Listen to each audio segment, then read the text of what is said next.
Might make you cry, will probably make you angry, will most assuredly make you laugh, and is guaranteed to make you think. 3-6 Nation Radio, where no topic is too hot, no take is too cold, with Monica Livingston. 3-6 Nation Radio, in 3, 2, 1.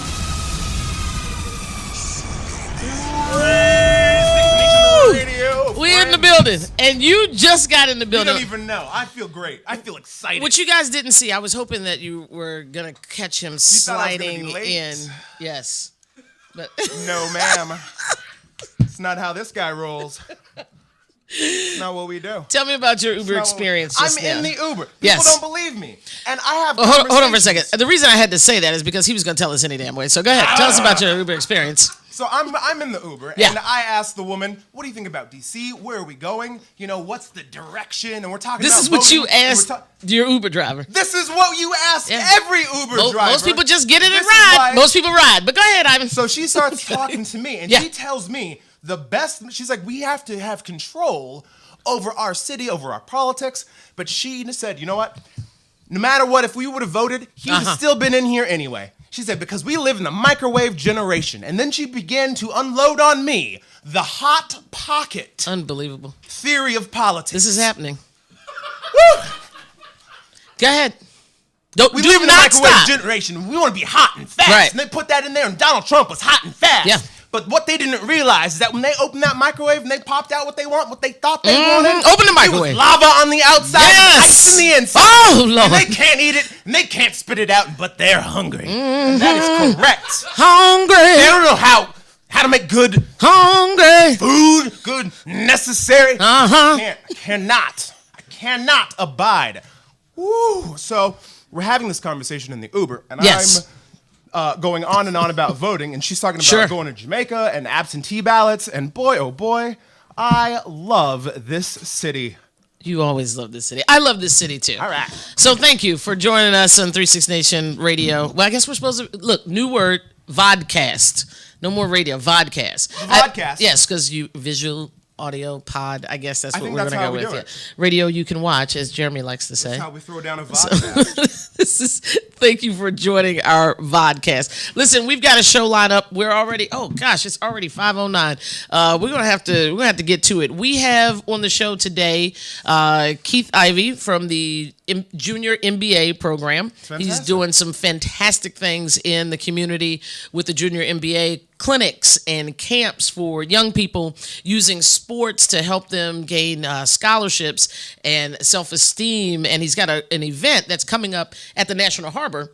I think in the spring. He's going to tell us about that. He was going to come all the way up here, but I told him, save his gas, so he's going to call in today. He's gonna call in. Yeah, I'm he's like, going to which call one of in. That's just one of our fans. All right, one of all our, right. our people that come to the station all the time. And then we have Niall Diggs, former Green Bay Packer, NFL superstar. He's joining us. The thing that I love about Niall is that, he had a bunch of money, as you would assume, because he played in the NFL. Cha-ching. And then he lost a bunch of money. Oh. Ooh, yeah. And then now he's got the money back. And so what he's I'm going to excited. do is he's going to help us hold on to our cash. Hold on to it. Right. So Keep that it. we're not in the same situation as him. Packers are my favorite team. Really? I didn't want to say that because I didn't want you to say that either, but it's appropriate today. I'm pleased. Yeah, I'm excited. it's I know okay. a little bit about this topic. I'm gonna be outnumbered with you and Niall on the phone, but he played for a couple other teams, so we're gonna actually ask him who his favorite team is. He's gonna call in, and then in studio we have Richard Siegel and his guitarist. The guitarist name again? Shout it out. That's Ethan Mendek, and Ethan's going to talk to you guys and give you a little bit more information about him when it's time for him to play. But Richard is a friend that goes way, way back, and this is for you. This is like Christmas for you. He's got a Trump song, that's all I'm going to say, that I think you will enjoy tremendously. I told you I love you, I'm so so excited. this is for you. So what we're going to do is we're going to pay some bills real quick, take a quick commercial break. We're going to come back with our news, and then after that, we'll start getting these guests on the line because, hey, this 3-6 Nation Radio, that's how we get down. Peace.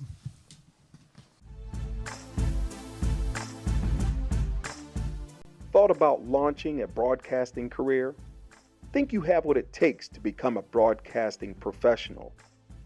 Learn the skills that will make people want to tune in.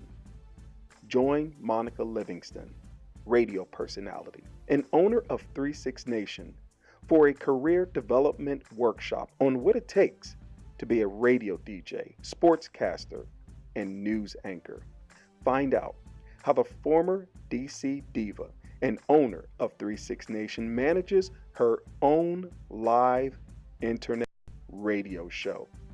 Sign up for a workshop today where Monica doesn't just share broadcasting tools, she puts you on the air.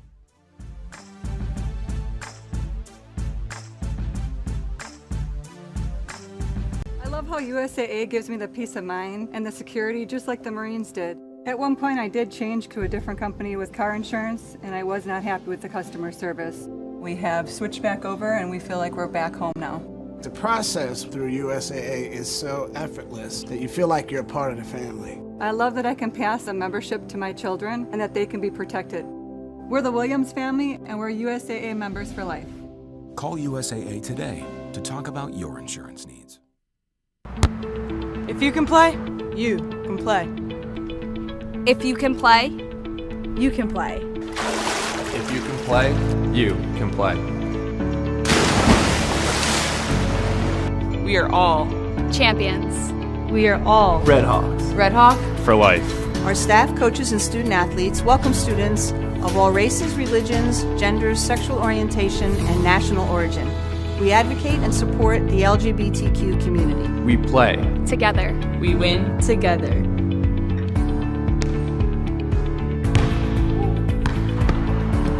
If you can play, You can play. At Montclair State University, if you can play, you can play. if you can play, you can play.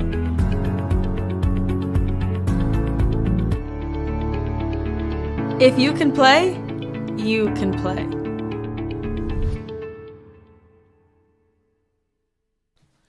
All right, hot news right here. What do you got for us? Nancy Come Pelosi, on, I know you got something. 77-year-old powerhouse congresswoman, she is the House Minority Leader. Right. She stood for over 8 hours and read into the congressional record stories, letters from DACA individuals. And she read them and they were pleas to Congress to save their lives. 8 hours. You're getting a little choked up.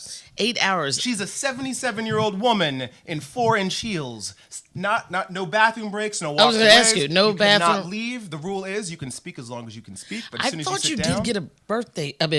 this was not a filibuster. Oh, right. Okay. So filibuster, that's right. You can get a bathroom break. Okay. Which is crazy. If you're going to filibuster, just filibuster. Right. Like, right? you Just, one thing. It's pain. It's pain for everybody.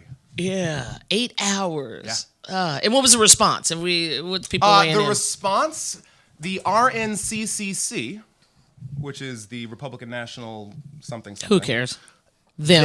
They responded, "Dear at Nancy Pelosi, every minute that you stand on stage makes our job easier. Wow. Thanks, Wow. RNCC." That's what they said. That's what they said. They tweeted, or was that That was like a tweet, yeah. Now asinine? here's the problem that I have is a letter from someone, a letter from me to you, right, is an expression of genuine communication, right? I wrote a letter. I want you to know something about me. Sure. And I wrote this letter to you so it could hear to the world. And Nancy Pelosi read this letter as an appeal to the humanity and to the morality of the American spirit. And it was such a brave and powerful act. And the response from the other side was, "Thank you." That was the exact wrong thing to do. So, listen, what I'm not worried about is that got us terrified. fired up. It got us fired up, right? It got us, it you know what? I'm afraid. Listen. At the darkness. I know, but you're talking to the Uber driver. I'm talking to the Uber driver. Everybody's fired up. Everybody's talking. So fired that's up. the good thing, right? We are coming to save you, DACAs. When we get fired up, good things happen. People unite and they put their heads together, and that's where real change happens. So, speaking of change, let me change the subject here, right? Because that was deep. Heavy. Did you hear about the girl that flushed her hamster down the toilet on the plane? Told you I was gonna switch it up. So listen, Monica. I'm sorry, but listen, she had a what do you call it? The pet when they an emotional support animal, and she said that her hamster was the emotional support animal, and so she had called ahead of time and said, "Hey, can I bring my emotional support hamster on the plane?" And she was told by someone at the airline that yes, she most certainly could bring the hamster. The hamster got through, TSA, went on in the cage. He went through the little thing, they x-rayed him. He ain't had nothing in him. He gets there. It's time to board the plane. And they tell her, you can't bring the hamster on. All right. She starts kirking, of course, because she needs an emotional support animal. Of course, this is not going to be easy for her to take. And one of the flight attendants suggests that she either let the hamster free or flush it down the toilet. Those were the options that they gave. She said that she missed her first flight because she was distraught. And she was like, what am I going to do? So she it took about 2 hours for the next flight. So she was just debating. She didn't want to let him go because that was my first thing. I was like, why not, let him go? She tried to call her friends, come pick him up. No one, they were on college break, so no one could come and get Little Scruffy or Fluffy or Hammy, whatever his name may have been. I don't know. I'm sorry. Anyway, and so then she said he would freeze to death if she let him go or starve, and she thought that would be painful. So she put him in the toilet and flushed it. I'm sorry. I don't mean to be disrespectful to hamsters. Flushed him. Now, here's my question to you. Okay, listen. Are we going too far? There, see, look at this up here. Show that again. This is what the hamster looked like. Help. Help.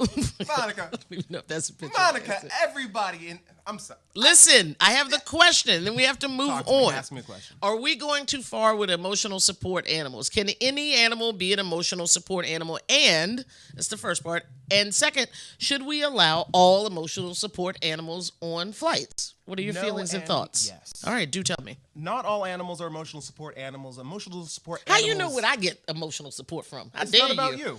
It's not Okay. about you. Well, do explain. The animal is trained to respond to stress, to human stress. It's like this is a blanket that warms when I get cold. Like it does a thing. Sure. It does a job. And you're saying a hamster doesn't have that ability because I'm not his brain. saying that.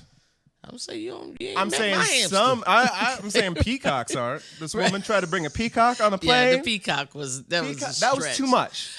I don't believe every animal is going to be in a good emotional support animal. Yeah. But like a hamster, that's a little thing. Like it's Right. not distracting. It's Right. not noisy. It's I wouldn't not have cared loud. if she had the hamster. Nobody would have. I don't want the peacock up. Peacocks are peacocking dumb and around. dangerous. Yeah, they have talons and claws. yeah. Someone tried to do an emotional support peacock. I draw the line there. That would have been. You okay. could have every real emotional support animal that is not dangerous. Can you have an emotional support snake? Maybe we should ask Jeremy.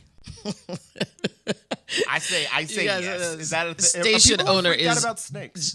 Jeremy is deathly afraid How of can snakes. someone be afraid of a snake? Yeah, can't you just get away from the They snake? just know. They climb up your shoulder and they like wrap around you. They just want to. I'm doing this because he's gonna watch this later and Right. he's gonna freak out. Yeah. But they wrap around your neck and they're just like Just nice. sit there like a scarf, Like a like a scarf, very like a tight happy- scarf. Jeremy, we have a scarf for you. Okay. Anyway, so that was my news story. I agree with you. That's a crazy world. I'm sorry that the hamster's gone. I feel bad for the girl. What did She the got on the airplane flight. They gave her a free ticket. That was their apology. They told her that the next time she wanted to fly, they gave her a voucher. They didn't even give her her money back the next time. So of course she rejected the voucher. Now she's thinking about suing the airline. They're Nothing going can back replace a on life, it. Monica. I know, right? Certainly not $229 on JetBlue. glue. And the hamster probably costs $29, right? Maybe, with all this food and stuff. So anyway, that's that. And so yeah, I don't know how I really feel about it, but I think I'm like you. Every animal can't be an emotional support animal. Maybe we can start like transporting. Maybe there's a certain flight for you and your animal. I don't know. Like a public party club. Like you can like Noah's Ark. Yeah, sure. Maybe we'll get Tesla in on that. Anyway, we're going to go to break, and then when we come back, we're going to have Richard Siegel perform his song, and then later we'll be joined by Keith Ivey and Niall Diggs. We'll be right back to 36 Nation Radio. Come on, hustle. Get your head in the game. Come on. Are you setting the right example for your kids? Are you even trying? The ball's down there. What are you doing? You need to get some confidence. Come on, hustle up, get up there. Reviewing last year, ad revenue has declined 15%. Come on, get your head on straight. Before your child's next game, ask yourself, how would you like it if they copied your behavior? There are many ways which we can improve. That's for sure. You need to get some confidence. Positive Coaching Alliance has valuable tips and tools to help our kids perform their best while keeping sports enjoyable for everyone. Their development zone is a great resource for parents like us. Positive Coaching Alliance, creating better athletes, better people. Learn more at positivecoach.org/Fox Sports. I love how USAA gives me the peace of mind and the security just like the Marines did. At one point I did change to a different company with car insurance, and I was not happy with the customer service. We have switched back over and we feel like we're back home now. The process through USAA is so effortless that you feel like you're a part of the family. I love that I can pass a membership to my children and that they can be protected. We're the Williams family and we're USAA members for life. Call USAA today to talk about your insurance. It's Sean Parker here, and whenever I want some good food in nice-sized portions, not bird-sized food, but big boy portions, I look no further than the Crystal City Sports Pub. Now, if you just stayed on the original first story of the restaurant, you'd be more than happy with the pool tables and the aforementioned good food, but then they went and added a grand second story with, check this out, 6 37-inch LCDs, 2 8-foot projection screen TVs, and a 10-foot projection screen TV, and as a cherry on the top, a state-of-the-art sound booth. They're open 365 days a year, and they are waiting for you. The Crystal City Sports Pub, 529 23rd Street South in Arlington, Virginia. Call them at 703-521-8215 or visit them on the web at ccsportspub.com. It's Sean Parker. Hey, 36 Nation, we are back. We have musical talent in the building today. Richard Siegel is here and his guitarist, Ethan. I'm going to hand over the microphone and let them do their thing. This is a treat. Donald Trump, this one's for you. Richard. Ethan, announce yourself. Hi everyone, how's it going? I'm Ethan Mendick, and I'm a singer-songwriter. Okay. So, Richard Siegel, everybody. My name is Richard Siegel, and I am about to sing a parody of Back in the USSR called Trump in the USSR.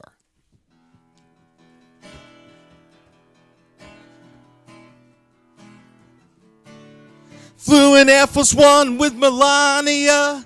And it's gonna be proud to Putin. Struck an arms deal with Saudi Arabia. While I left the country in ruin, I'm back in the USSR. You don't know how lucky you are, boys. Trump in the US, Trump in the US, Trump in the USSR.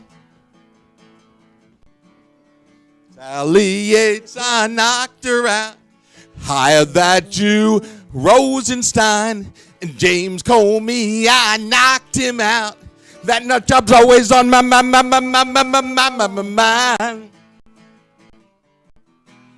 Take me to the places where they write fake news.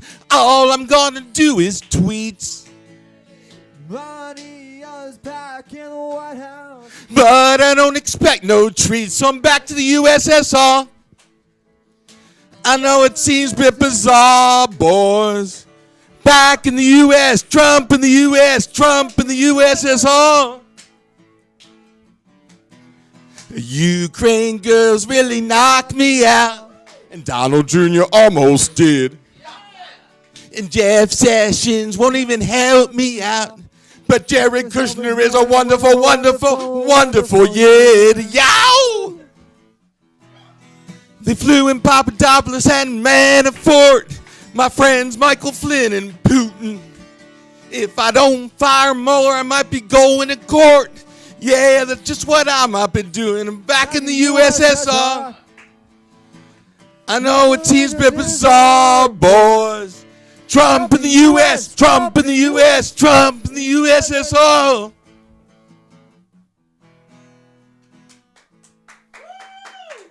Thank you. Hey, I know you got plenty of questions. Tweet, Facebook, get at us on social media. We're going to be right back. We're going to take a very quick break, and then we're going to talk to Richard. See how Ivan is so excited about that song. He's going to be up at night just singing it. So back in the USSR, 36 Nation, we'll be right back after this.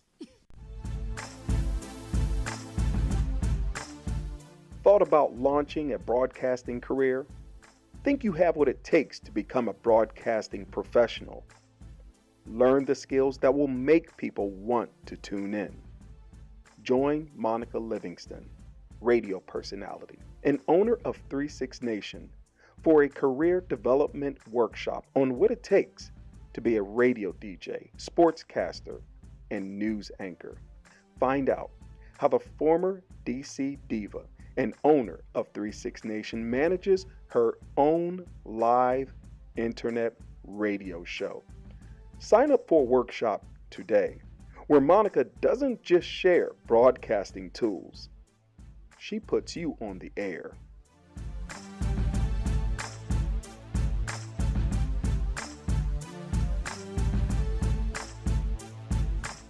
We are back, 36 Nation. Richard, amazing. Thank you very much. So you do this. Yeah, You write music. Yeah, I've had. Well, I write words to music. I write song parodies. I've had around 30 of them on the radio over the years. Do you just? I am very, very topically inclined. Yes. They're always political or social commentary. Talk to me about what's going on. Why you? I don't want to go into it. I don't want to set you up, right? Like, this is a crazy world we're living in. Yeah, I mean, you got to admit, as much as I despise the man, Trump is great for comedy. Oh, I live on H Street. Yeah. Across the street from my house is a RT van. Yes. Just parked there. Yes. That says lose an election? Yeah, well, I'll tell you. Blame us. My fantasy in life, my dream is to have Donald Trump tweet about me. Oh, I want him to hate me so much that he tweets about me. That's just to be that thorn exactly. in his side. Yeah, I'm a comedy activist. That's so, everybody does what they bring. They bring what they have. Yeah. So, what other songs have you done? I've had a couple of national hits. I did a song to Billy Joel's Stiletto about John and Lorena Bobbitt. It was called The Cutting Game. And yeah, I know. I wrote it when I was in the dentist chair, actually getting a cavity filled.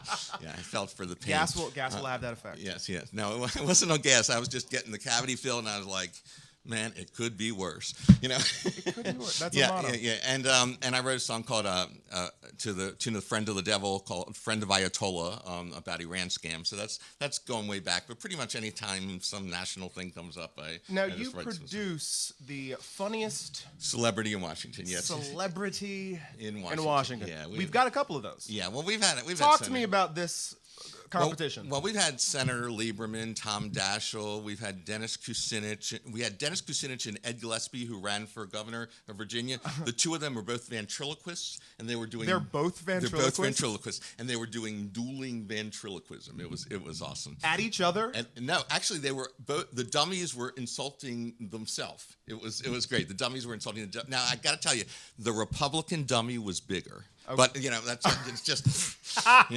Anyway, but yeah. So the Funny Celebrity in Washington has gone on for 20 years, and we're going to do it again in December. It's always for a charitable event. Who do we have this year?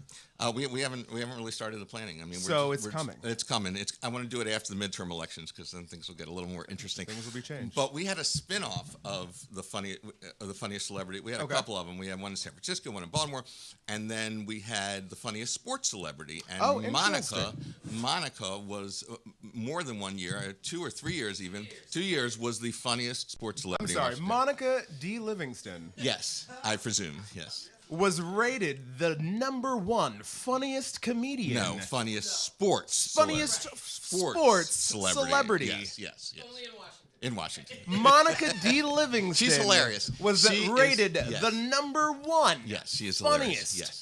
Sports celebrity. Athletic yes. celebrity. You got the trophy, right?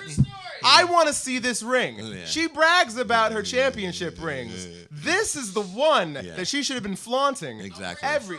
I'm excited. I'm excited to see it. Yeah.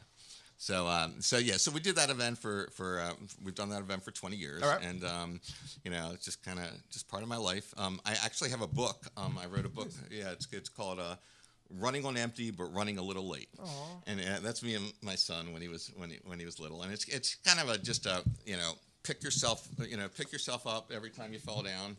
I kind of consider myself like I don't know. Do you remember the Rock'em Sock'em robots? Yes. Yes. So the robot punches the other robot and knocks the block off, and then all you got to do is push the robot's head back down, and he's ready to start fighting. That's me. I'm a Rock'em Sock'em robot. So many years ago, some people collect coins, some people collect stamps, some people collect Yu-Gi-Oh cards. I collect coronary stents. I have 13 of them. And coronary stents. Yes. So it's funny that we're doing Heart Month, but I've come back from a couple things, and then I had a quintuple bypass. And that means 5? 5 arteries, and so that's kind of what this book is about. Is just there's a lot of poetry. Thank God for science. Yeah. Oh man, I think I'm the $500,000 man. I think I spent $500,000 on me,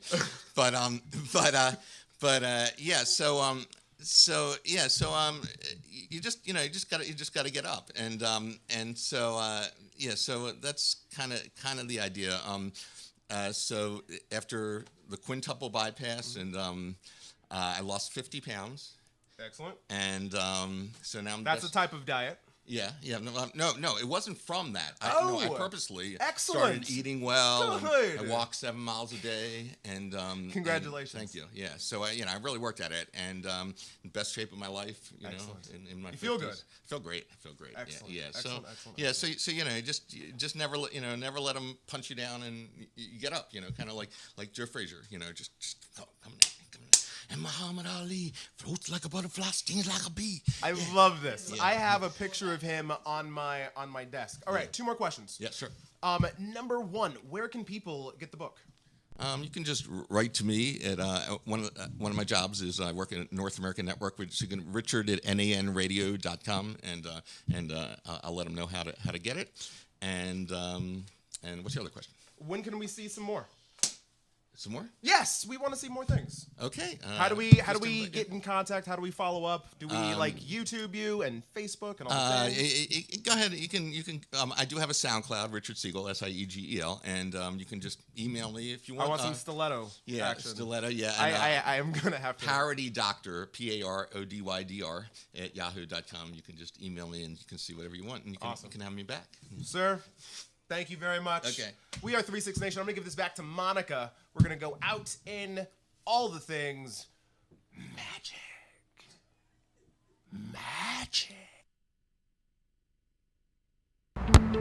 If you can play, you can play.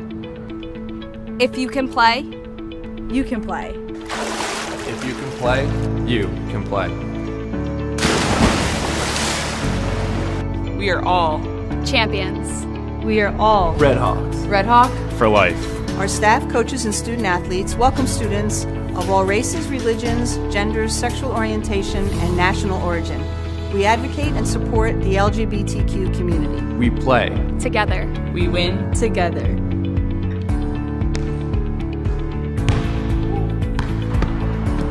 If you can play, you can play.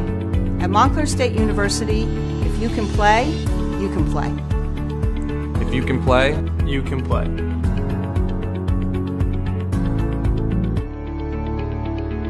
If you can play, you can play.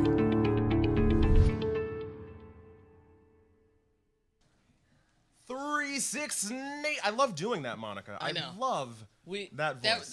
I know. It just doesn't that work. People are like, I heard of this 3-6 Nation thing that you do, because I just walk around saying that. So Niall Diggs is on the phone with us now. Yes. I am just like honored. I mean, like 2 NFL players for me in a row in 2 weeks. Echelon. Like, I know, man. This is getting big. Okay. So let's see if we can get him on the phone here. Let's see. All right, Mr. Diggs, are you there? I am here. Hello, Niall. How are you living? Hello. I'm living very well. How about yourself? Oh, we can't complain at all here. We are having a good time here at 3-6 Nation, doing what we do, which is whatever we want to do, whenever we want to do it. That's correct. I don't know if you've been watching the show or if you, if you saw what happened here, but yeah, we have a little bit of everything that goes on here. So that's the only way to have it. Is have variety. That's right. So listen, I wanted to give you plenty of time to talk. You played in the NFL. Walk us through a little bit of your story. I know that your platform now is financial literacy for athletes, but I think also for just, lay people or broke people like me and Ivan. And you're traveling around giving tips. So walk us through your journey, because, you think in the beginning you get an NFL contract. That's it. You remain a baller for life, and it didn't work out that way. Talk to us. No, that doesn't work out for many players. Most players do not get that status when they sign their first contract. It really started when I retired from the NFL 6 seasons ago and started seeing and reading about others still making the same mistakes financially that I made 10, 12 years previously. Okay. So I not only wanted to really affect those former players who I hold near and dear to my heart, because I've been in those seats. I know what it's like to go out on the field and sacrifice your body and to put your mind and your time at risk. But also what I really found is that affecting the youth before they get to that point.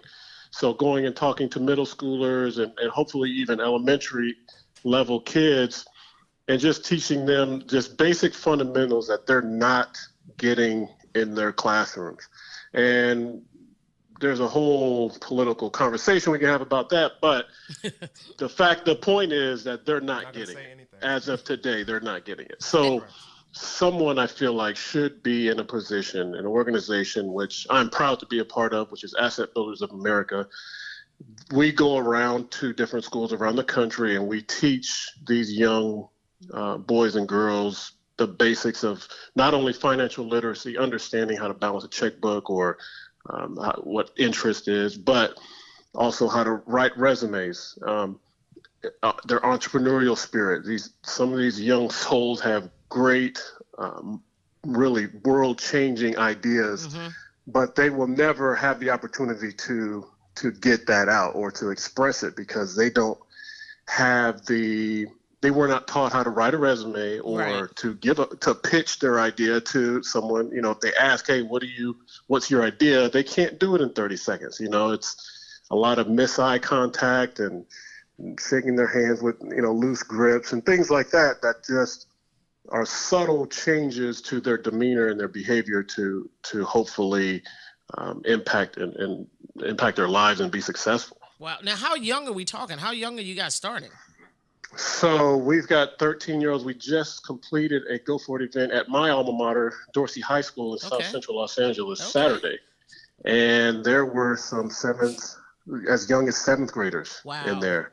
Wow. And so and really, I know, Monica, you would like this, 95% of the kids that were in there were females. Oh, shucks, we about that money.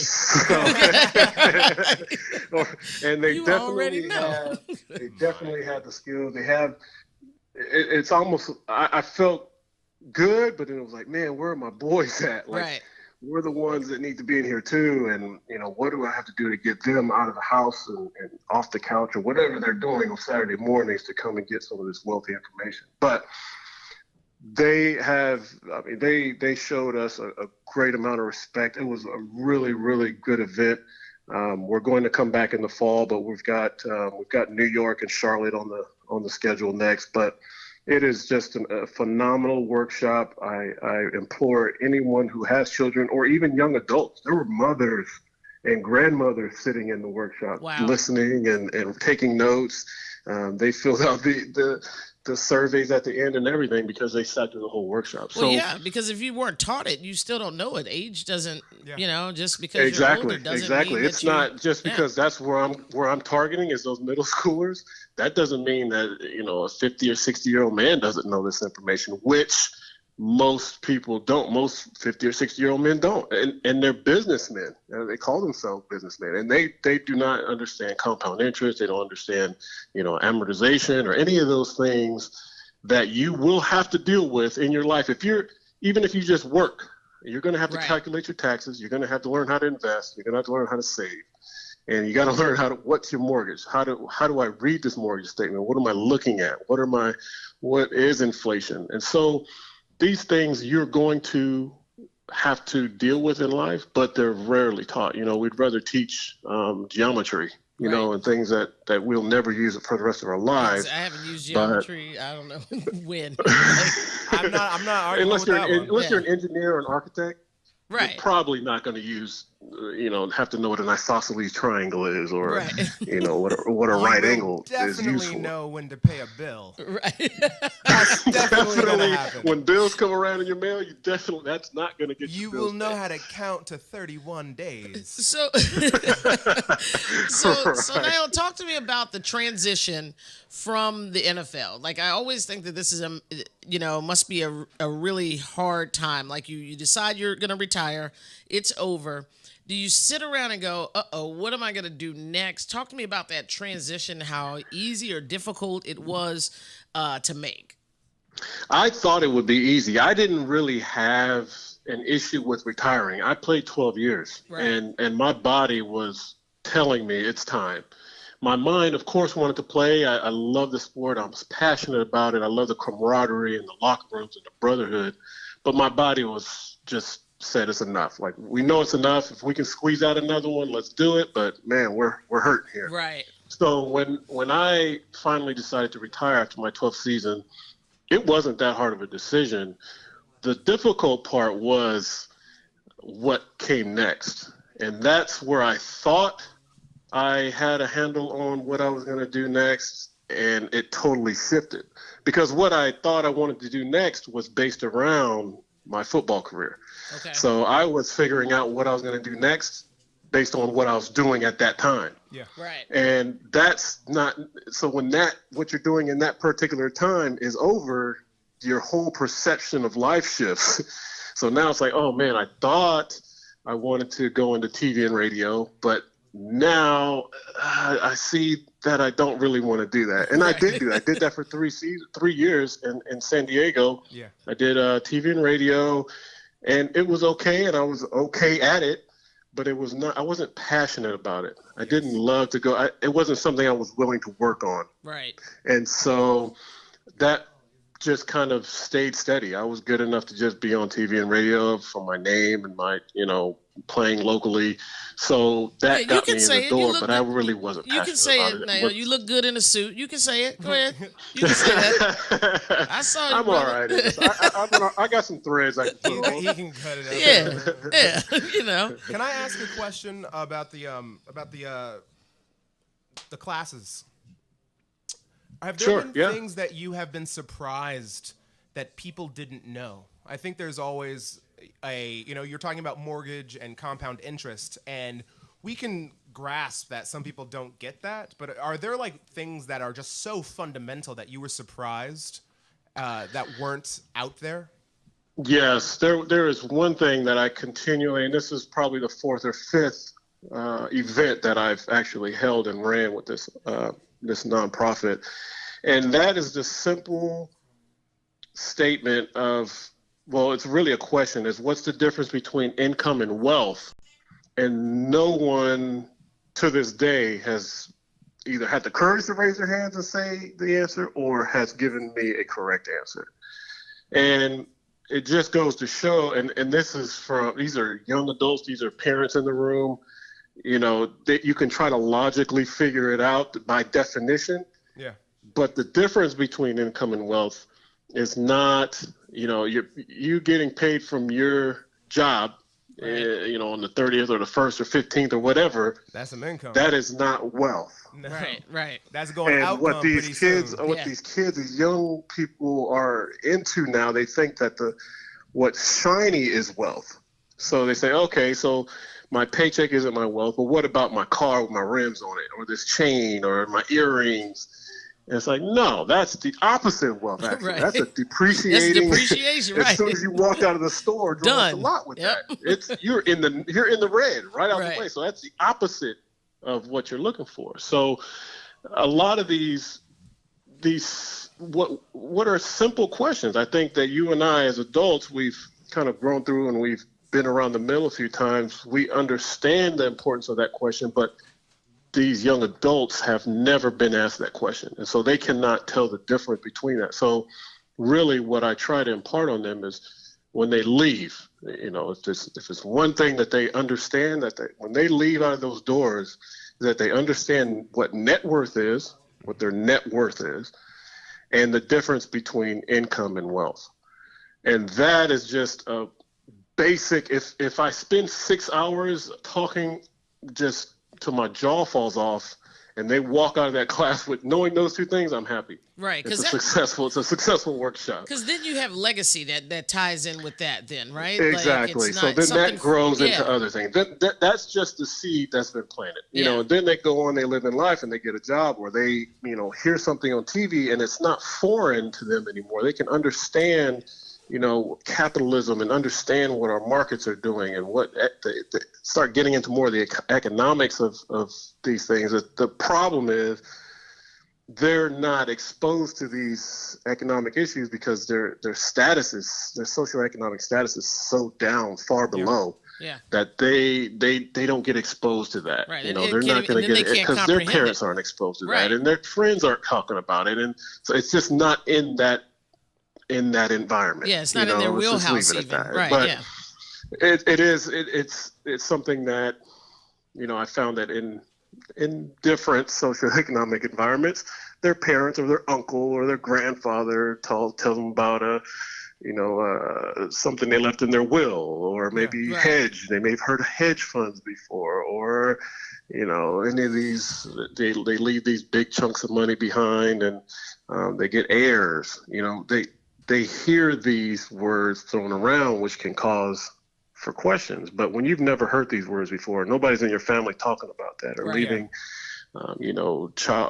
college tuition, things like that behind for you.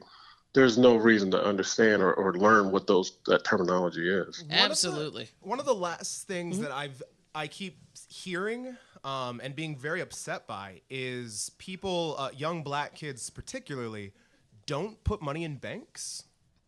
Well, go ahead, Niall. Let me say this first. Afraid of banks? Well, I'll be very honest with you. Some of it has to do with, at least here in DC and some of the programs that I worked with, has to do with the ID. You have to have an ID in order to open up a bank account. Yeah. And so some of the adjudicated youth, they've been arrested, incarcerated. It's difficult for them to get an ID.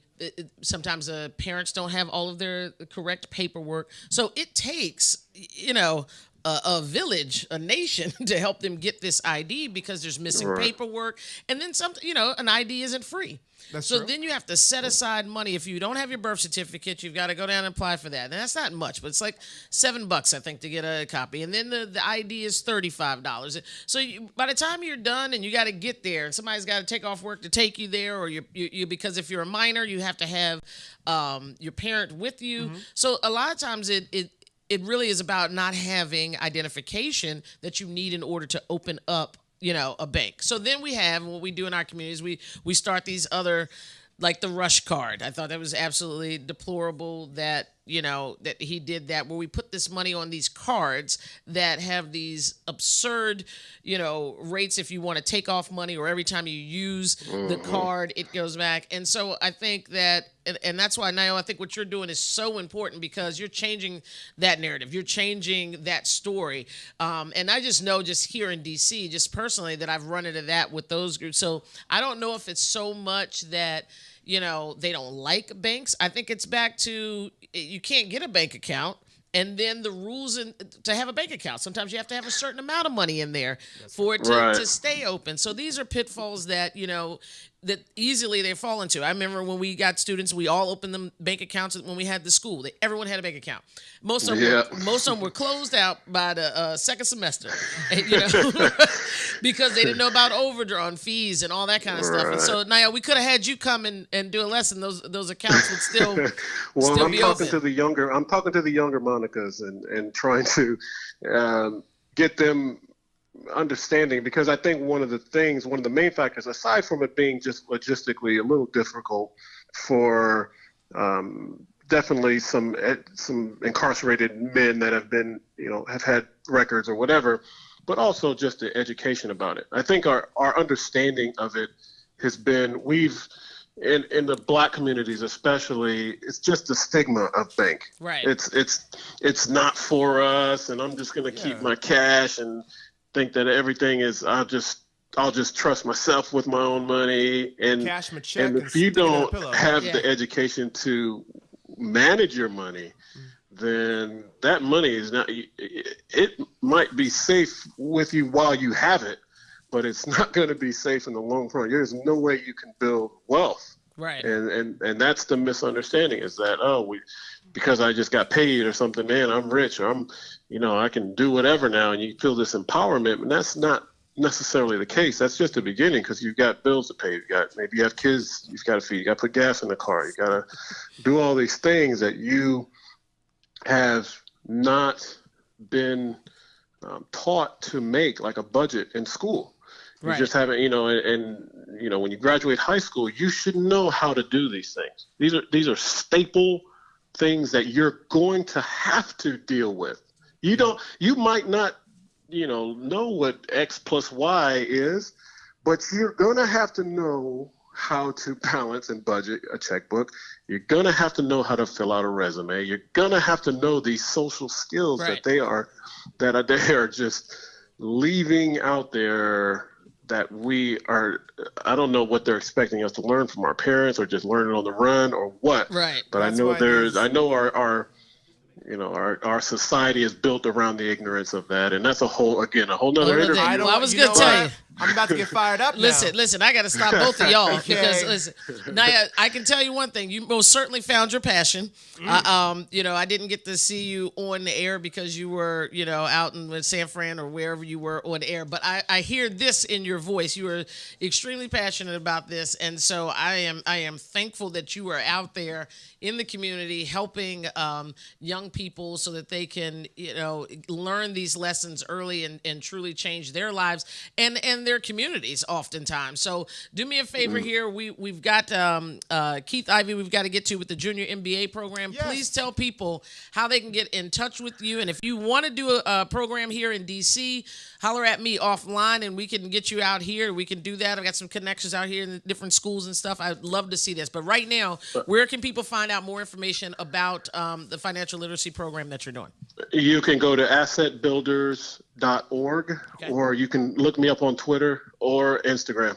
I'm on both. Instagram was assetbuilders_USA, or just look for me, Nail Diggs. I'm on Twitter and Instagram. Feel free to reach out. And yes, we are planning on coming to DC and doing something. Yes, so we will be talking for sure in the near future. All right, superstar, I'm going to let you go back to counting all your cash.